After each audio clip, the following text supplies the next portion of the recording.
Today, guys, I wanted to take it a little easy and talk to you about a feature that many of us should know about as a part of Heart of Thorns at the moment, but actually was one of my highlights that I really haven't expressed or done any demonstration of on the channel at all so far. And, well, time's ticking. We're about 2 months since the release of the game now. This is going to become old hat fairly soon, but it's a big feature to do with the lore. Now, I've talked an awful lot about how I feel this story was absolutely lacking in quantity, and that caused several issues.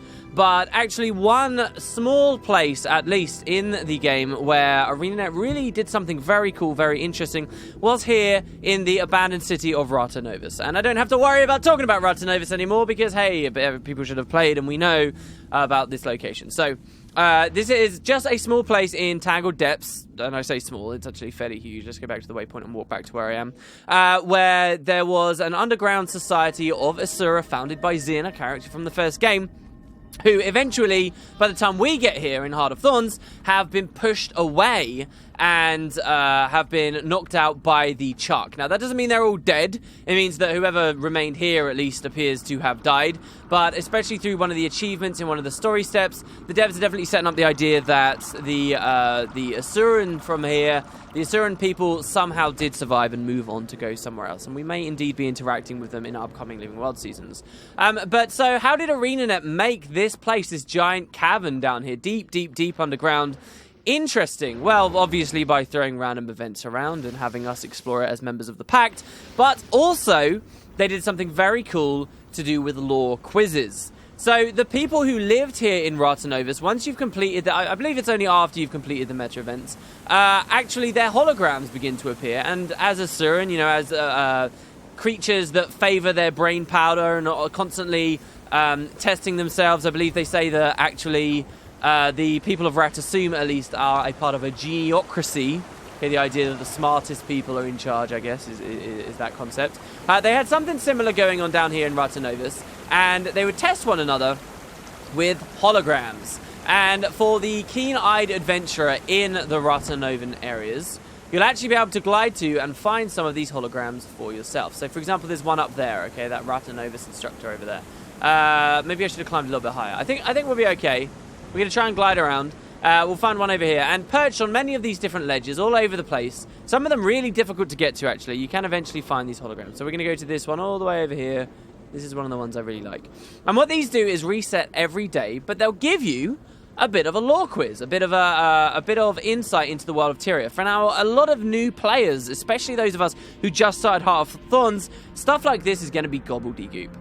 So we only get a certain amount of time. The xenophobic organizations, whatever, have nearly assumed full control of Cantha. So what is that organization?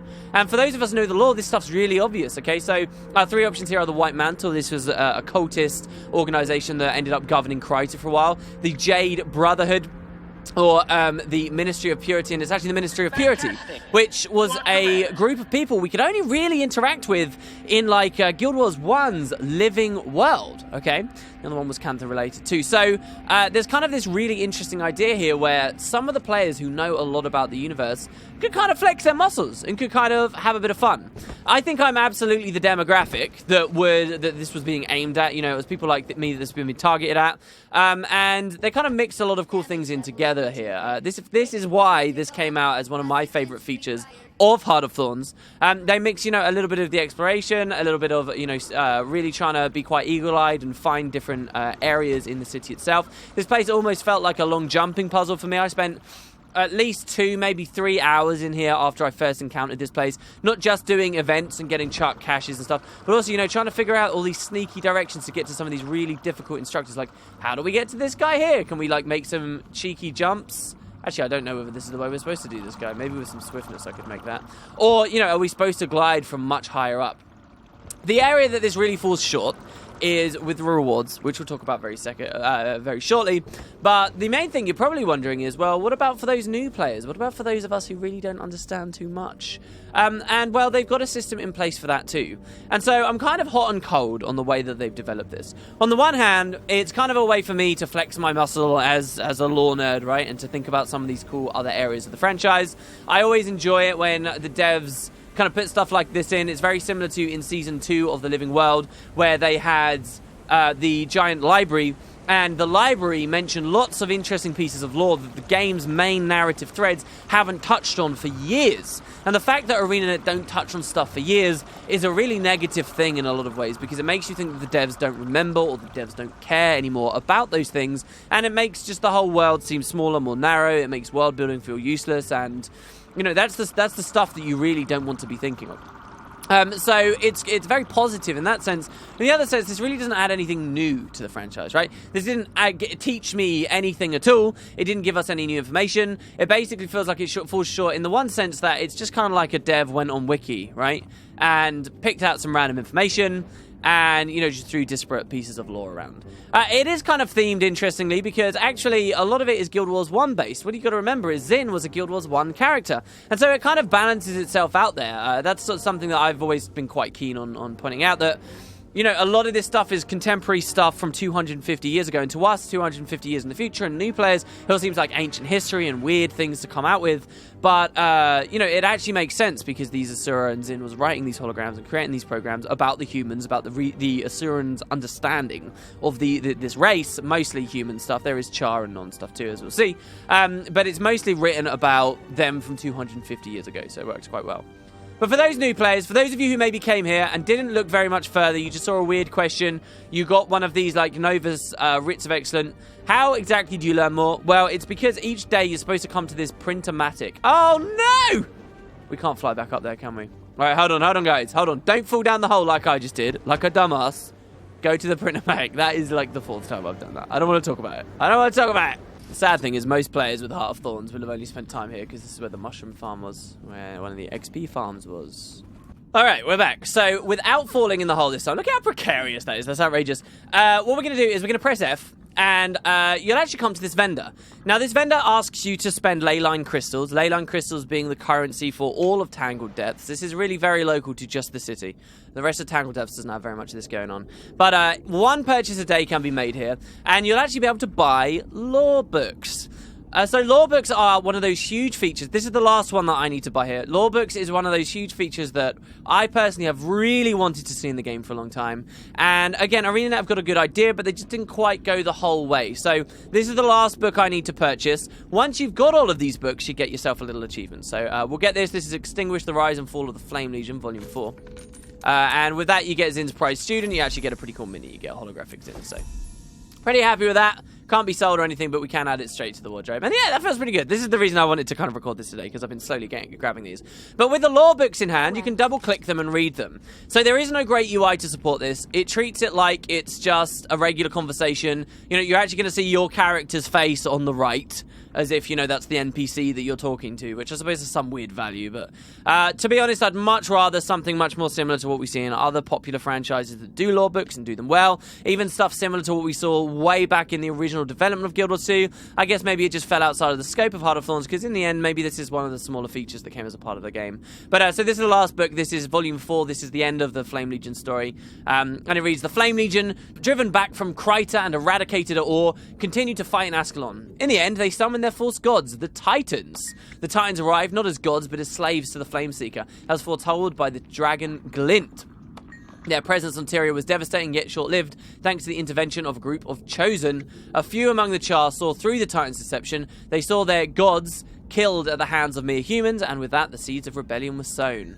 As the Flame Legion attempted to re-establish control of the Char legions, a group of rebels led by Pyre Fearshot attacked their fortress. They defeated the shamans and their gods, and on that day, the victorious Pyre Fearshot declared that the Char would worship no gods. The Flame Legion's control over the Char was destroyed. My brothers, Pyre Fearshot has freed you from the Hierophant's yoke. Unite beneath our banner, and we shall overthrow these false priests and their false gods. Ron, you are a fool. Warriors, do not trade one set of shackles for another. I will not lead you, but I charge all of you to spread the lesson of this day. There are no gods for the Char.